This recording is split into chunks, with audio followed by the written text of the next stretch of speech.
Fani Kayode, and welcome to my home. Thank you very much. Now, of course, your name, as you rightly mentioned, is a well-known name, globally so.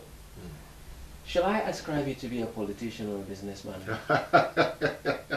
Well, I'm certainly not a businessman as such. I mean, in real terms, although I have some business interests, I am a lawyer by profession, and I'm a politician by calling. And I've been in politics for almost 23 years now. So, you know, I'd probably say that I'm a politician. I have a few business interests, but I'm a lawyer by profession, and I'm very proud of that. Okay. A lawyer by profession, a well-known Nigerian who has been in the history of the Nigerian political calculation, probably from 1980s. Yes. Have you really been that old in the Nigerian politics? And based on the time from the 1980s until today, how will you describe the Nigerian political calculation? Okay, well, I've been involved in politics, actively involved in participatory politics since 1989. I've been, deeply involved in virtually all the key movements: the NNC, the NRC, the move to support Shinkafi to make him the president of the country.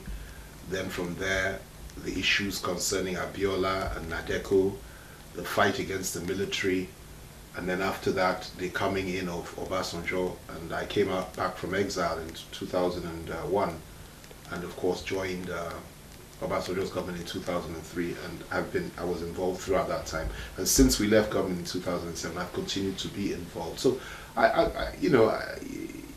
have been deeply involved, and I've seen all sorts of things. I've been involved in all sorts of things in terms of the way the system works here. The truth is that there are quite a number of people with such experience, but more often than not, people assume that when you get to government, you just suddenly came from nowhere and became a minister, became a presidential spokesman or whatever. But for me, it wasn't like that. I really went through, I paid my dues. It was tough, it was hard, and most important of all, I think I'm on the right side of history because we fought against the military. A lot of people don't talk about Nadeko nowadays. They don't talk about Abiola, but the democracy that we're enjoying today came only because of the sacrifices that Abiola made and the fact that he stood firm against military rule and refused to give up his mandate. And that is why the military was forced out. We also fought against General Abacha. We fought against General Babangida's annulment. We fought to a certain extent against even General Abdulsalami Abubakar, even though eventually he left power and handed over to civilians. And we're still fighting against the deceit, the subterfuge, the lies, the dishonesty that exists within the Nigerian political and military class. The same forces that were dominating us and that were determining issues in Nigeria for much of the last 30, 40 years are still very much around today. They're still very relevant. I mean, they are the same forces that made Yar'Adua president, that made Goodluck Jonathan president, and they're still very much there. And it's a complicated and complex terrain, that of the Nigerian political arena, but it's a terrain that I'm quite familiar with.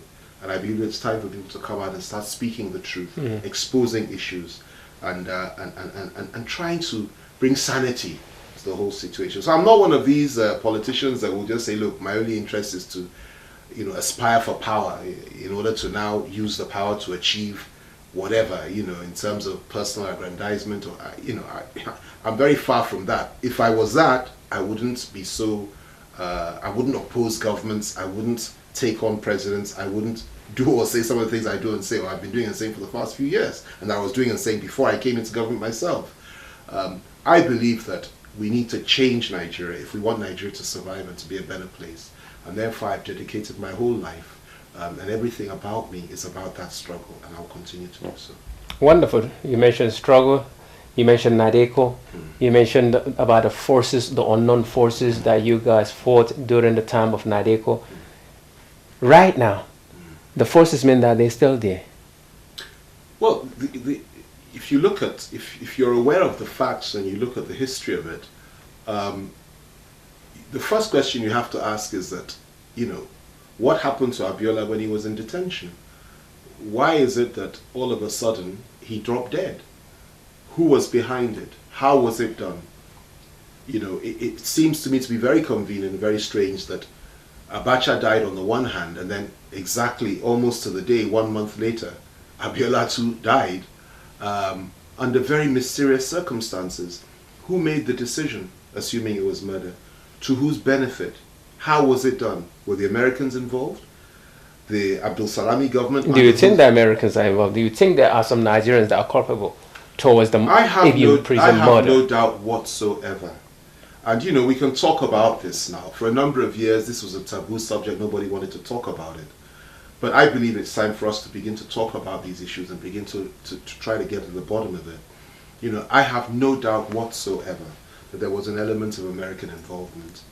I have no doubt whatsoever there was an element of involvement from the government of the day at that time. That is Abdul Salami Abubakar's government.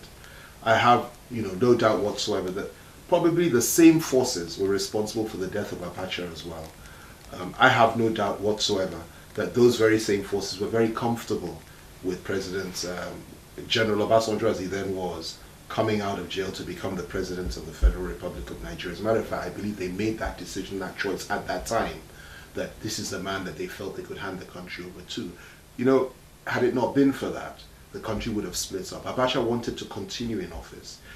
Everybody knew, including the Americans, that if he did that, it would mean the breakup of Nigeria. Why? Because once that happened, the Yorubas were already arming and preparing to leave the Federation. I can tell you that because I was involved in that, in terms of arms smuggling, bringing arms in, preparing for a real war of attrition, an all-out armed conflict against the military government of General Abacha. But what we needed was for that catalyst of self-succession. They denied us that by killing him. And they realized that's the only way they could stop him, so they killed him. But in order to balance the equation, they now killed Abiola as well. The forces that insisted on Abiola not having his mandate were also culpable in his death. There are a number of generals, some of them are very key players in the political field today, who said that Abiola will be president over their dead body. People like our Senate president, he was, you know, said it openly and publicly at the time that he was against the idea of Abiola becoming a president. People like Tony Anini, who is the chairman of the PDP Board of Trustees, was one of those that betrayed Abiola. He was chairman of Abiola's party, yet he collaborated with General Babangida's government. There are so many people, you know. General Babangida annulled the election. General Abacha came in after Shonekon, did his own coup, kept Abiola in custody for so long. General Abdul Salami Abubakar came in and Abiola was killed. General Abdullahi Mohammed, who was chief of staff under Obasanjo's government, which I served from 2003, he was the NSA under Abdul Salami's government when Abiola was killed. What role did he play? What did he know? How was the man killed? What poison was used? They make a lot of noise about that there was an autopsy conducted by an all-foreign team of doctors at the initial stage. They did a second one in which they had an American doctor, a British doctor, and then it was led by the General Abdul Salami Abubakar's personal physician, you know, with Dr. Orefalomo Abiola's doctor just having an observatory role, you know, observing proceedings and not getting involved. And of course, you know very well, there are poisons that can be administered these days, and indeed those days, that do not show up in any kind of autopsy. The same kind of poisons were used for Berezovsky, the Russian billionaire in London, who was probably killed by Russian intelligence. The same poisons were used, I have to say this, for Robin Cook, who was probably killed by British MI6. And I'll tell you why. He was about to expose the fact that Lady Diana was murdered. He had all the information that he needed, and he was about to expose her, and they decided to kill him. MI6 and MI5 probably killed him with that same type of poison, where you can't trace, can't trace it, and you know, autopsies just don't work. The same thing happened with a number of other key players. Yasser Arafat, you know, he also died under very mysterious circumstances. They had to dig up his body 6 years later. And I can assure you they won't find anything, because the kind of poisons they use these days, you don't find any traces of it in the system. Okay. Well, in that situation, for example, Chief, it doesn't seem like it is a Nigerian product. It could have been brought into Nigeria, for example. No, that's why I said there was no doubt. There's no doubt in my mind. It's the more sophisticated security intelligence that do these sort of things.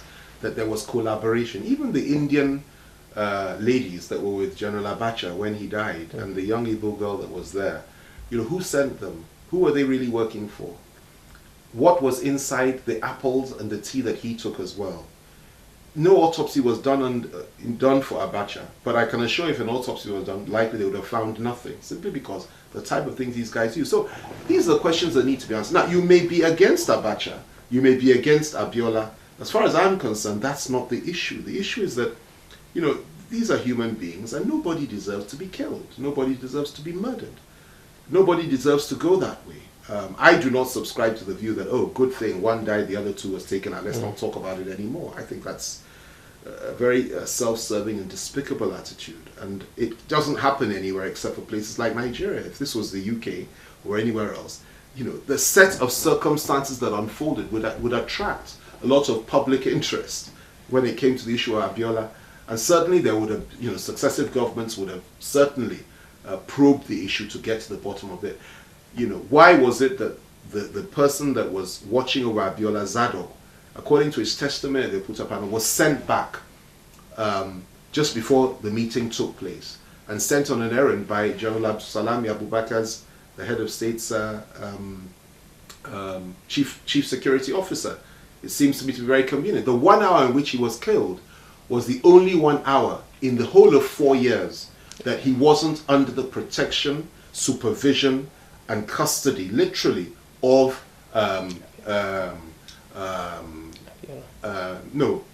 Abiola himself, I'm saying, wasn't under the custody and protection of Major Hamza al-Mustafa.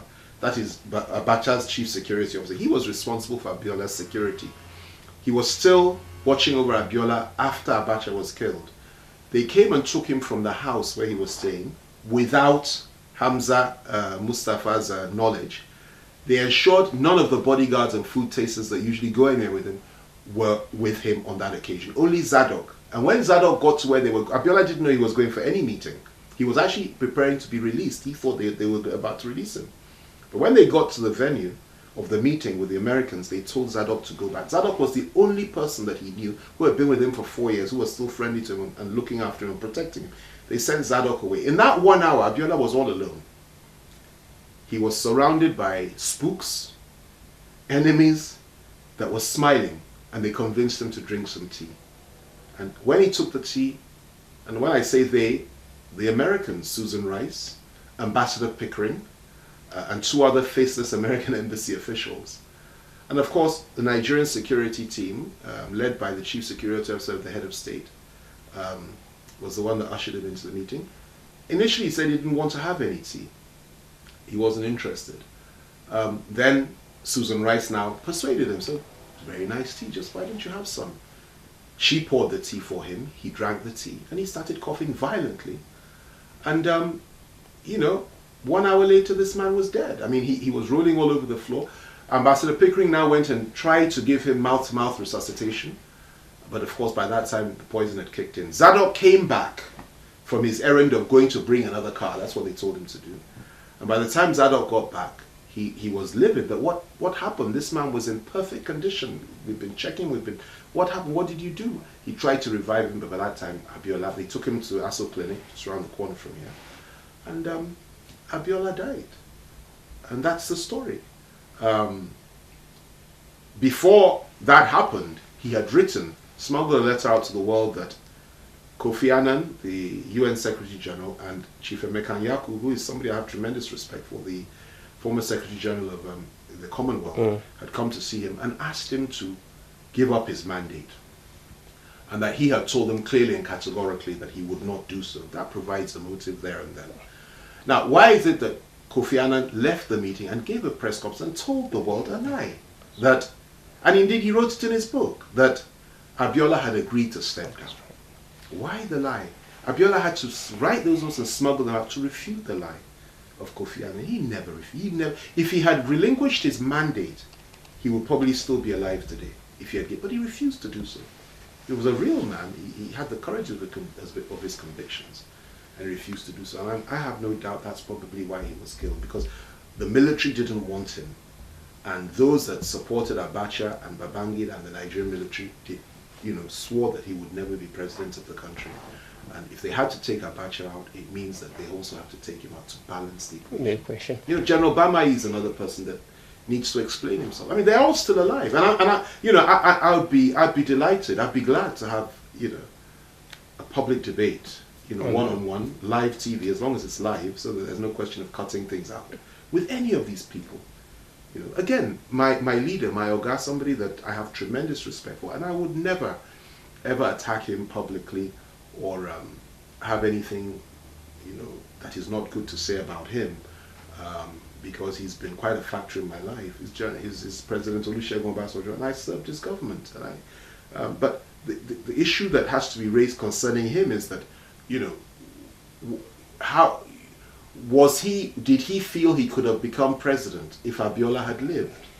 And is it true that he asked them, he told them that, look, as long as Abiola is alive and well and he's around, it will be very difficult for me to be president. And they now said, well, we'll take care of the situation, whatever that means. I frankly haven't asked him this, I think I probably will the next time we sit down and talk. But one thing I did do throughout my time as a minister and spokesman to President Obasanjo, I was one of those, together with Julius Ihobere, who is now the SGF for the government of Edo State, and Akin Shutoku, who is a good friend of mine. The three of us were all close to Obasanjo. We worked closely with him. We were known as the Nadeko ministers and the Nadeko advisors. We were in Obasanjo's government, but we were very, very sensitive to the issues of Abiola and Nadeko and the struggle. And we always kept the flame alive. We kept on talking to President Obasanjo about our aspirations for the country, that is sovereign national conference, restructuring, devolution of power, and so on and so forth. We were fighting that cause from within. I was a firm believer and supporter of the OPC, and I still am. We did that as well. And Aki and I did that, and one day Obasanjo actually threw us out of the villa for being OPC supporters. And so what I'm trying to say is that it's not as if we kept quiet whilst we were there. We did it, but these questions, everything has its time. 20 years after the annulment, 15 years after the murder of Chief Abiola and Abacha, these questions now need to be answered, and I will continue to ask these questions. Politics, a live phone-in program with Kade Ogodamisi, every Thursday from 8 p.m. to 9 p.m. on Ben Television. Never a dull moment this summer on Ben Television, Bridging the Gap channel.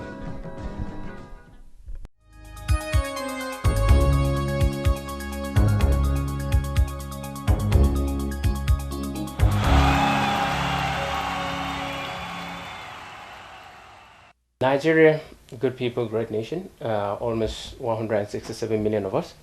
Economically, how will you describe your government transition through the Yar'Adua government and the present government of Goodluck Jonathan, in the sense as well, the United Nations has just rated Nigeria as the best destination for inward investment in Africa?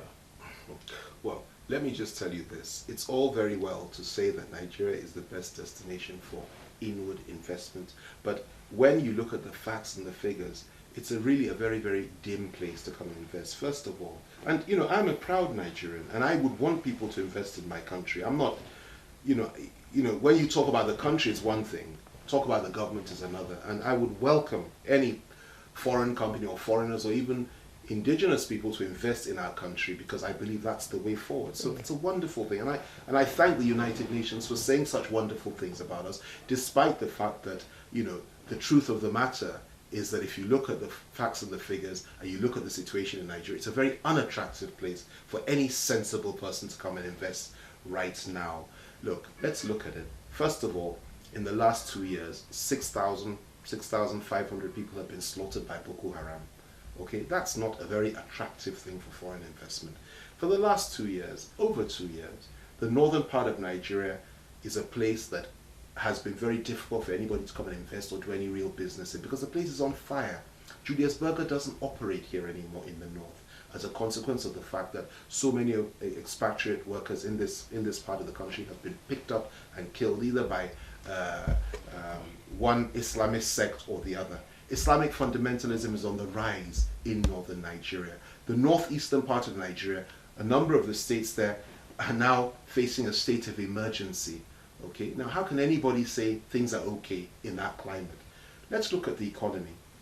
And of course, before I go to that, go to the southern part of Nigeria, kidnapping everywhere. The government has lost control of the security situation in this country. South, south, southeast, and even the southwest. People are being kidnapped morning, day, and night. Prominent people. The less prominent ones we don't often get to hear about.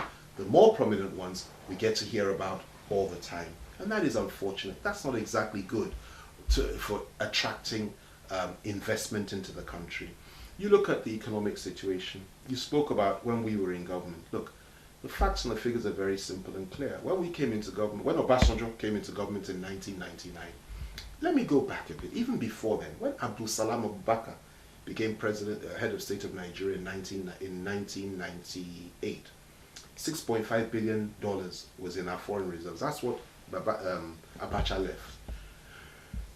11 months later, all the money was gone. Only 1.5 billion was left. So General Abdulsalami Abubakar spent approximately $5 billion of our foreign reserves, put nothing in there, in the space of 11 months. Okay? By the time Obasanjo was sworn in 1999, $1.5 billion is what we had in our foreign reserve. That's all. You can go and cross-check these things. Okay? 8 years later, when he left, General Obasanjo had built up our foreign reserves to $67 billion. People say 47. I'll come back to that in a minute. But it was actually $67 billion in the space of 8 years, from 1.5. Okay? Now, how did it go to 47, which is what we write down in the books? He took $20 billion out of the 67, leaving 47, to help to pay off the debt. Let's talk about the debt. Okay? When Obasanjo came into power in 1999, Nigeria was indebted to the tune of approximately $32 billion, okay, to the international monetary institutions, Paris Club, and so on and so forth. Okay, 8 years later, by the time he left office, we had zero debt. We weren't owing them anything. For the first time in the history of sub-Saharan Africa, you had a debt-free nation, something that most Western countries felt African and black people just couldn't do. But we did it in Nigeria. We proved them wrong. You know, the idea that, oh, these people are not capable of fiscal discipline, fiscal responsibility, and are not sensible enough to manage their own resources and their funds, we disproved all that. And our debts were paid off. Some were cancelled, some were paid off. And we did exceptionally well. And everybody was clapping for us. So by 2007, we didn't have a debt. Okay? Now, look at the situation today. Okay? We're now in debt to the tune of $9 billion 5 years down the line, and we're still borrowing. If this government continues to borrow at the present rate, by the time they leave, we'll be hitting almost $20 billion close to what we were in 1999. Okay? And it then means that we're back to a situation where we have sold our children and our children's children to what they call the second slavery, the debt trap. Okay? It's a cycle. You are stuck with the principal sum you can't pay off, you keep paying off the interest, and you're basically, excuse my language, completely castrated before the international community. They've got you where they want you. Then they now start telling you how to run your economy, what to do, what you mustn't do. Yes, remove oil subsidy, deal with your people, make them suffer. All these horrendous IMF, World Bank policies. And you know, I'm a bit left of center, so I'm very wary of all these international monetary agencies and so on and so forth. They begin to control you in this very cruel and difficult globalized world. And we don't want to be there, but we're back there now as a consequence of the reckless spending of this particular government and the Yar'Adua administration before them. Let's talk about what they call the excess crude account. 1999, the excess crude account didn't exist, so there was nothing in it. Obasanjo created it. What was it created for? Anytime we get excess money from the sale of crudes, this money goes into the excess crude account. You save it for a rainy day, and it acts as a buffer. By the time we left office in 2007, from zero we had $24 billion in the excess crude account in 2007. What happened after that? Umaru Yar'Adua came in. at the time of his death, the excess crude account had been depleted to the point of $1 billion US dollars. He spent 23 billion US dollars from the excess crude account in the space of 2 years. He left 1 billion for Goodluck Jonathan when Goodluck Jonathan came in. When Jonathan came in fairness to him, they've been building it up. They now have about 7 billion US dollars there. But that figure represents 17 billion less than what we had, what we left in 2007. Now, this sort of recklessness when it comes to money, it's fiscal irresponsibility. It is madness. How can anybody in his right mind say that's the way to govern a country like Nigeria? And let me also add this. You must understand that between 2010 and today, indeed between 2007 and today, 5 years, the amount of money that has come in to the coffers of the federal from oil and gas sales alone, where is all the money? Where is it? Today, like I said, we have approximately 47, we have approximately, I think I'm right in saying it's 40, in terms of our foreign reserves, I think I'm right in saying it's about 40 billion, I'm not sure, I think it's about 40 billion or something like that, okay? Like I said, if you're looking at it, you look back, all the monies that have come in the last 5 years, how come we have less in our foreign reserves today than we did in 2007 when we left office? Where has all the money gone? Where has all the money from the excess crude account gone? Where has all the money that they borrowed? What is it being used for? Why are we back in debt? These are the issues. And that brings us to the question that Obi Ezekwesili asked. And the question was this. The question was this, that the 67 billion US dollars that we left behind, that is, you marry the money in our foreign reserves that we left, plus the excess crude, you marry the two figures, you have approximately 67 billion US dollars. What have they done with it? It wasn't only Obi that asked, she was the Minister of Education under our government, it wasn't just her that asked. David Cameron also asked the Nigerian government that by June, that the Nigerian government should tell the world and the G8 precisely what they have done with all the monies that they have received from oil sales over the last 2-3 years. The federal government still hasn't answered that question. That is not very good for international investment, okay? Let me also go to the issue of power generation. Okay, people talk about the fact that things have improved. Look, in 2007 when we left office, we were generating power at 4,500 megawatts per day we were generating in 2007, okay? We are now in 2013, okay? 5 years later, we are generating approximately 3,000 megawatts now, maybe a little bit over. The government was clapping for itself about 6 months to a year ago when it hit 4,200 megawatts. What type of progress is this? We have gone backwards. It's retrogressive. We haven't made any progress in terms of the economy, in terms of security, in terms of anything. Now, let's look at other economic indices. They say things are looking good. Let me tell you something. Today in this country, we have 80% graduate unemployment.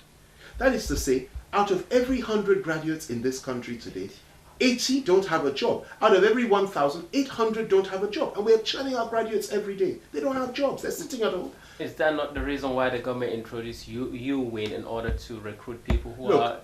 They can introduce all the programs that they want in the world. The fact of the matter is that when we were in government in up until 2007, between 19 and 2007, graduate unemployment went right down, simply because we were attracting investments in this country. The private sector was booming, the middle class was growing, the banks were consolidated, they were strong, they were moving forward. Everything was, the stock market was booming, everybody was prospering.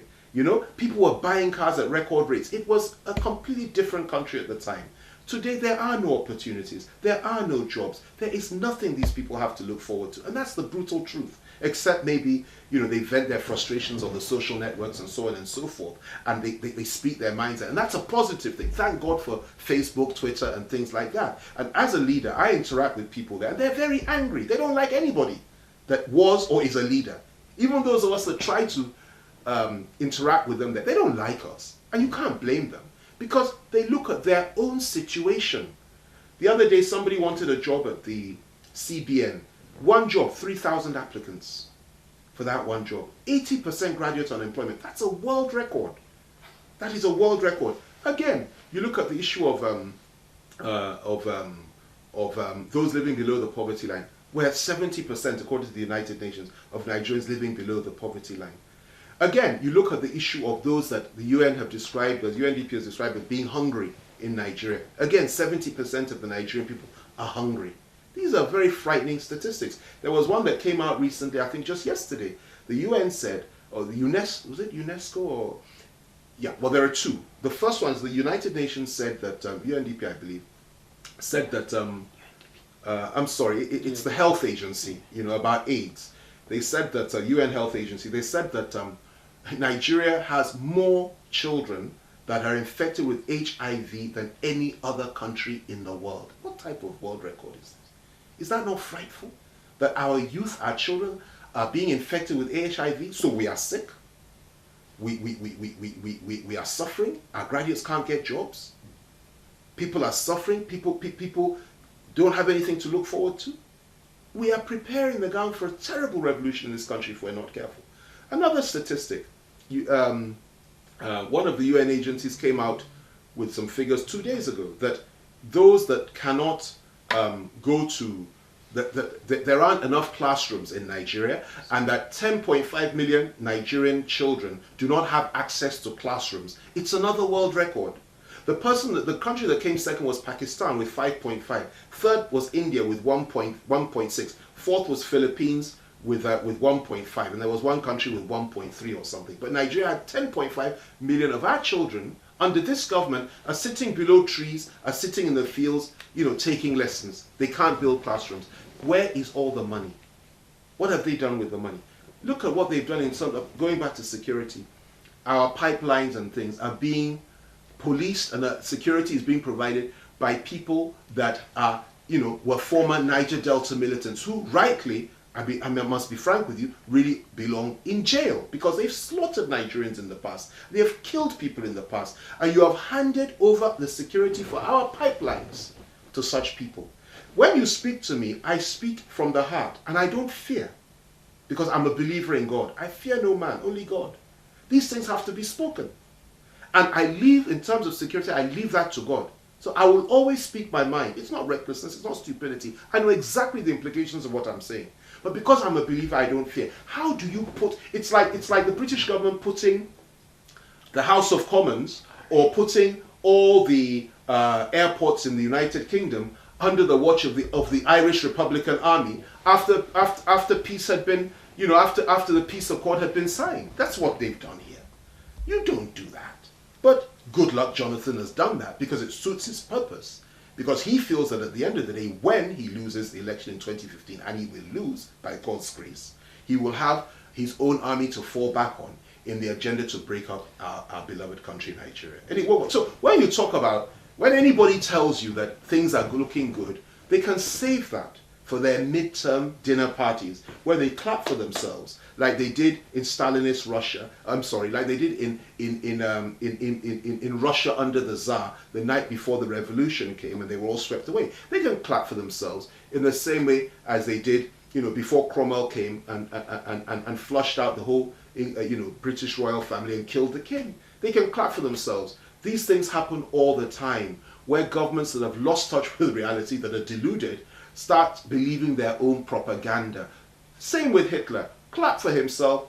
They clap for themselves right up until the time the Russians hit East Berlin and took him and he had to kill himself. They can clap for themselves. I don't wish anybody dead. I'm not calling for revolution. But what I'm saying is that they are clapping for themselves, but they don't realize they're clapping for their end. Their end is coming soon because God has rejected them. The Nigerian people deserve better, and by God's grace, the Nigerian people will have better.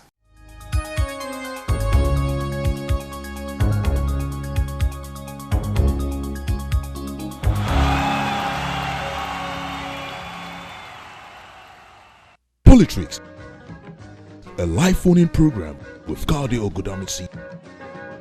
Every Thursday from 8 p.m. to 9 p.m. on Ben Television. Never a dull moment this summer on Ben Television, Bridging the Gap channel.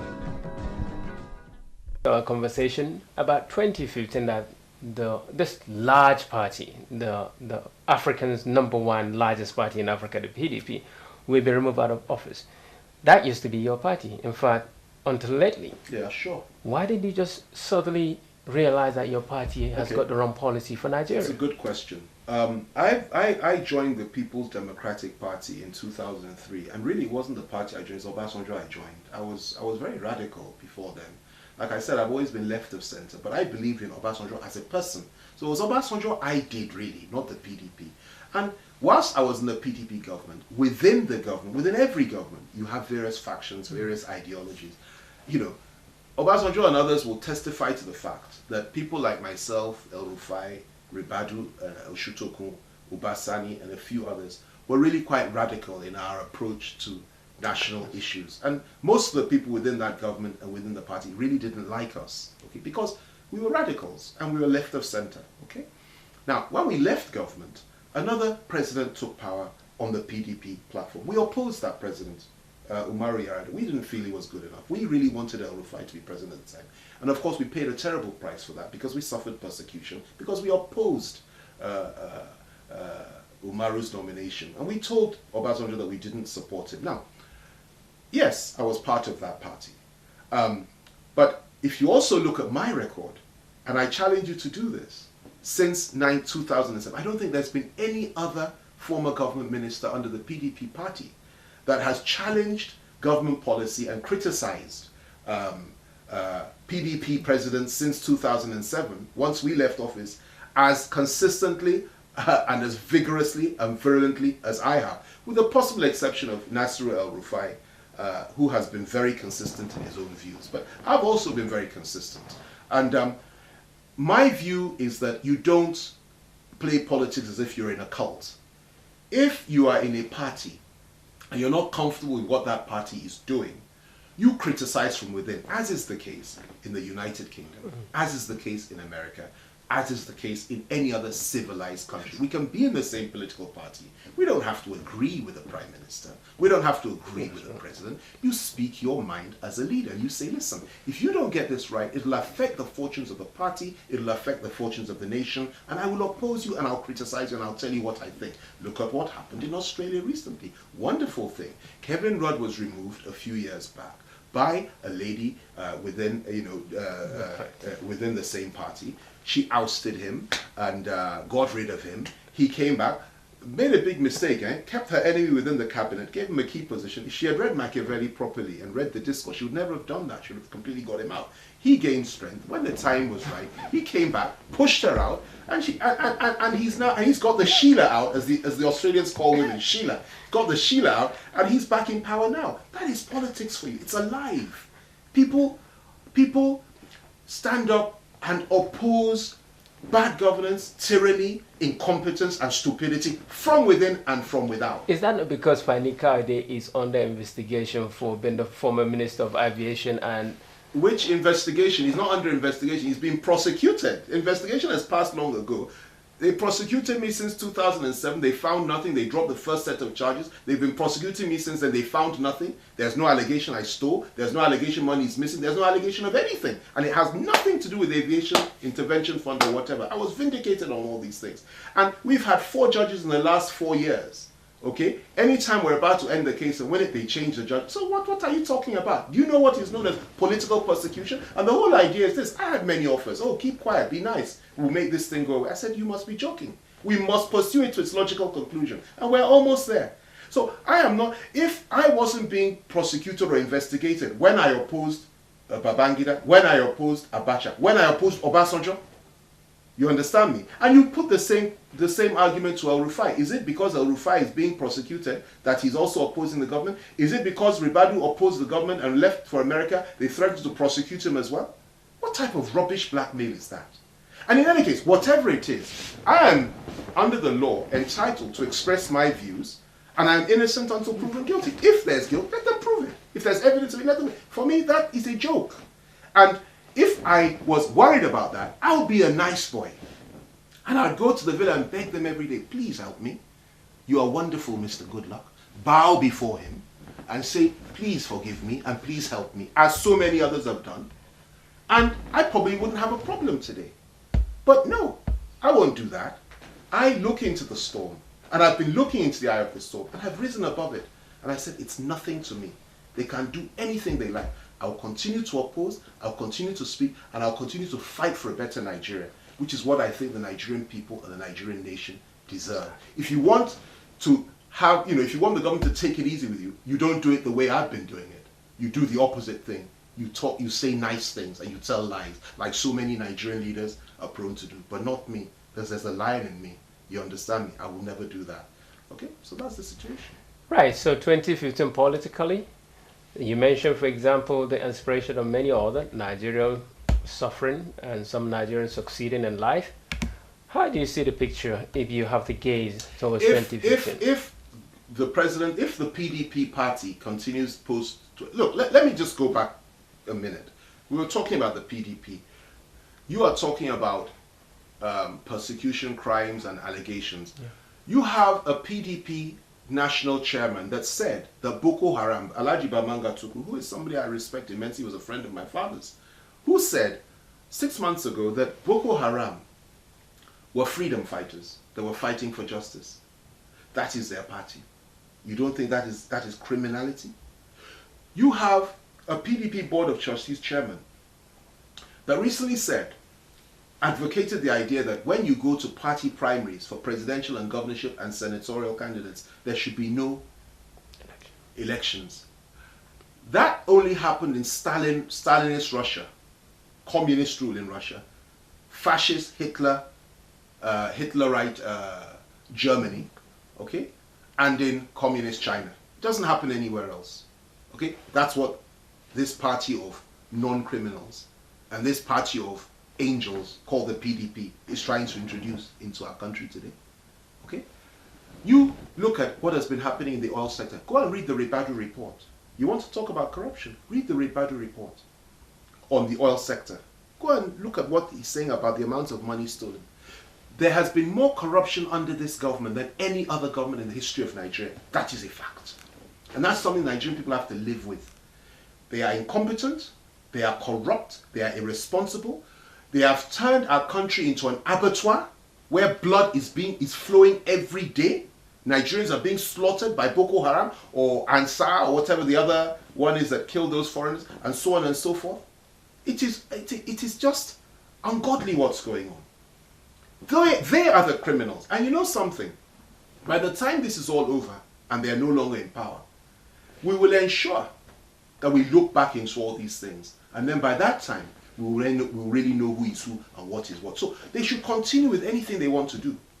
God is the one that protects, and God is the one that vindicates the righteous. If we had anything to hide, someone like Rufai, myself, and many others, even as Ekweze that wanted to begin processes on her until certain people said, look, it doesn't make sense. Okay? We have nothing to hide. Otherwise, we would have kept quiet. We have everything to gain by speaking the truth. And that's what we need. More Nigerian leaders and politicians that are prepared to stand up and say, enough is enough. The Nigerian people deserve better. The Nigerian people need it, and we need it. And we're going to continue to do precisely that. So we're talking about the opposition party that has now emerged, the APC. Look at the quality of leaders there. Look at the quality of governors in the southwest of the country today. People like, the governor of Lagos State, the governor of Ekiti State, the governor of Ogun State, the governor of Oyo State. Just look at them. Just look at them. You know them. Quality of mind, cerebral. Look at the governor of Nasarawa State, who I've known for 35 years, Al Makura. Look at the governor.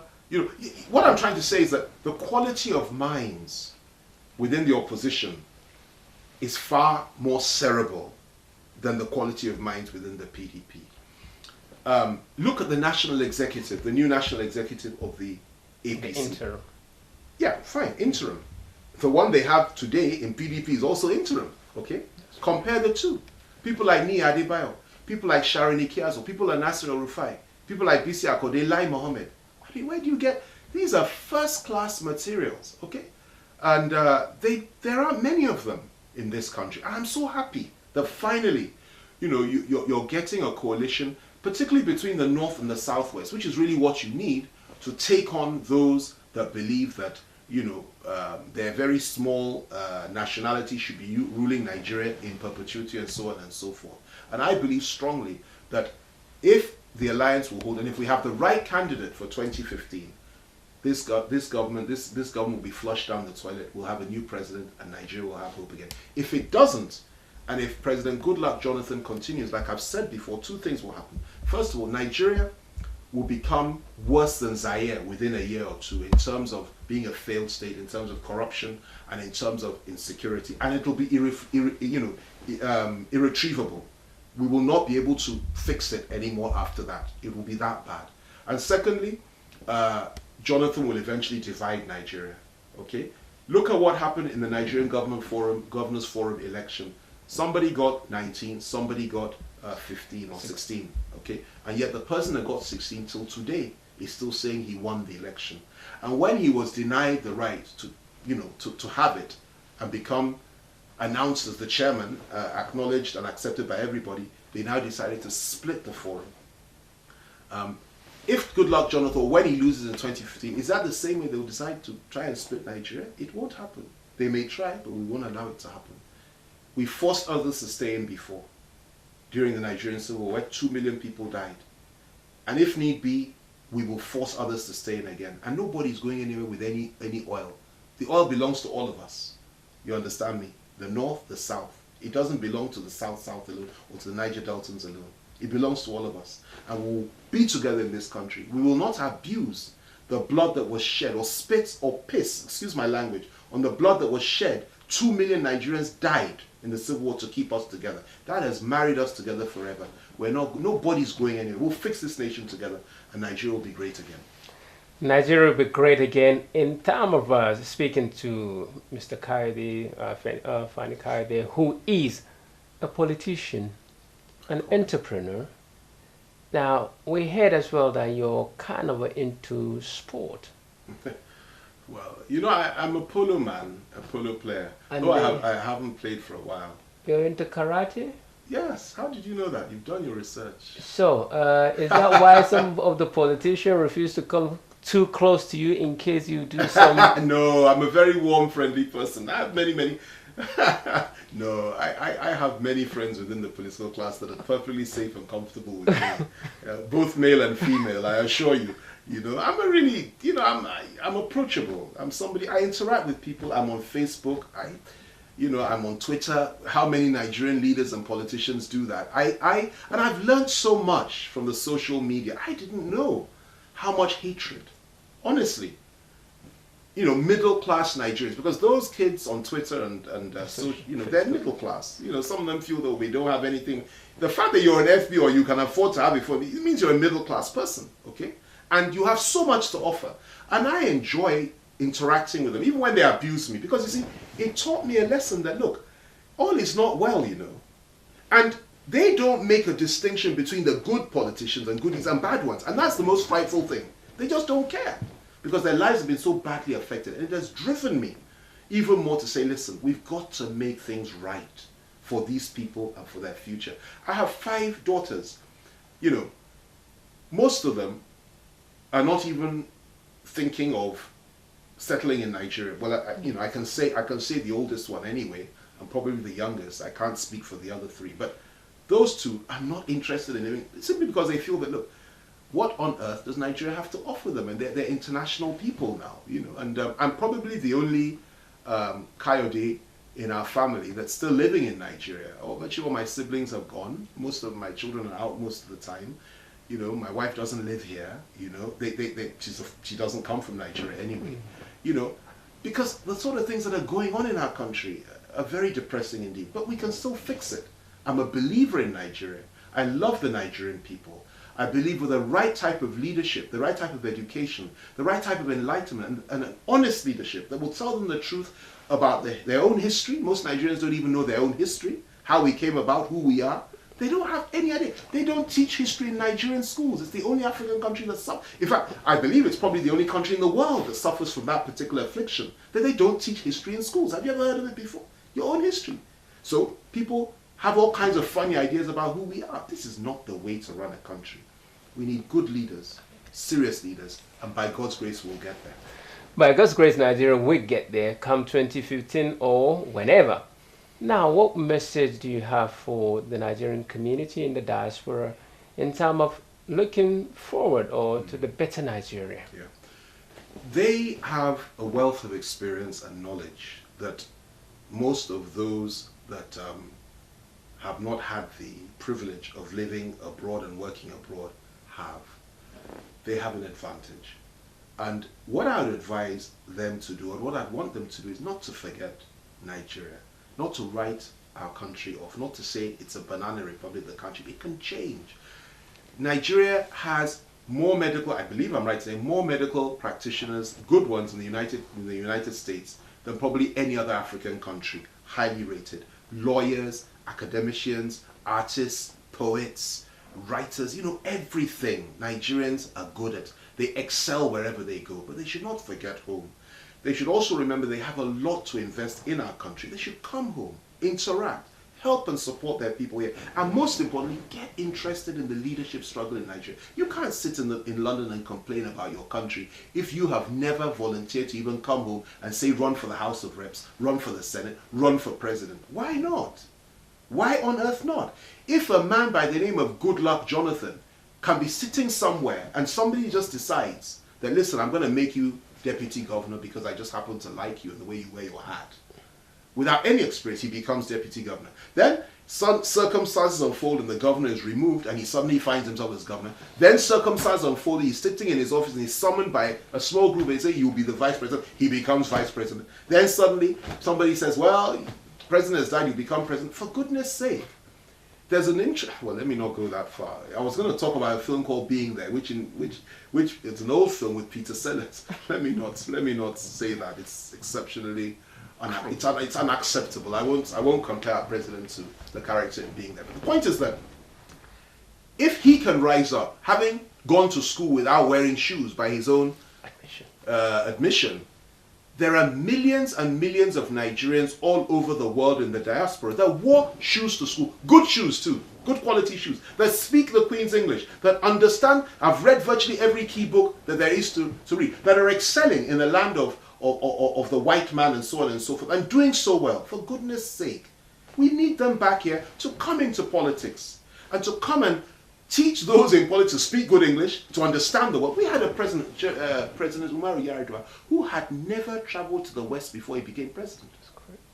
And he had only been to, the time when he became president, he had only been to the south of Nigeria 20 years prior to the time he started presidential elections. And when he traveled, he'd only ever gone to Mecca and back. I think he stopped in Dubai once or twice and was amazed by the skyscrapers. Okay? That man became president of our country, and then you expect things to go well for us. When a man like that becomes... Then you now had the shoeless one that came in. Now, please, get this clear. I don't disrespect the office of the president. I've worked for that office before. I know what it is, and I respect that office. But I'm looking at the individuals that can become president in Nigeria. You cannot sit on the sidelines and complain when you don't offer yourself and come and struggle and make things better. We need you back home. I'm not saying leave everything you're doing there, but have an interest, make an input, help us. Let us move Nigeria together forward. There are too few of us within the political class that understand you and are like you. A handful of us. I was educated throughout my life in the United Kingdom. I never went to a Nigerian school, yet I refuse to carry a non-Nigerian passport. Everybody in my family has a British and European passport. I'm the only one that doesn't. I'm proud of being Nigerian. I live in Nigeria, I work in Nigeria, I will die in Nigeria, I will never go into exile again. And I urge everybody to come home and make a contribution in this country.